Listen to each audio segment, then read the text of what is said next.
Iraq inquiry, more staff were needed, suggests Minister. The Iraq inquiry may have completed its work more quickly if it had had more staff, a minister has suggested.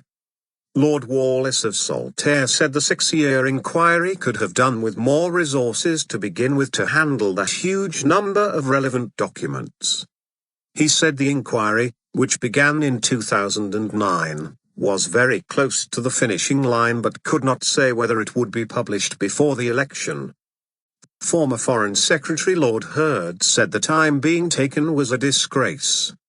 The inquiry, which is examining the background to the UK's participation in the 2003 US-led invasion of Iraq and its aftermath, has never set a date for completing its work.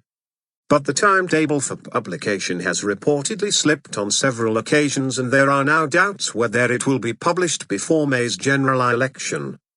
If the government does not receive the finished report by the end of February, ministers have said it will be held back until after the election, as there would be insufficient time to debate it before Parliament is dissolved on the 30th of March, and publication so close to a general election risks prejudicing the outcome.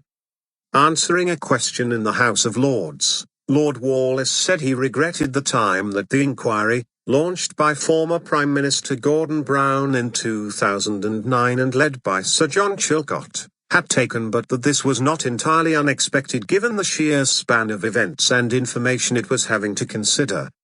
Not trivial. The government whip, a Liberal Democrat, added, "I think in retrospect, as an outside observer, it might have been a good thing to have recruited a larger staff at the beginning of the inquiry, because the sheer size of the documentation the inquiry found itself looking through was much greater than had been originally anticipated." He added, "It is, however, an independent inquiry. The government will receive the report. The one decision the government will take is when the report will be published.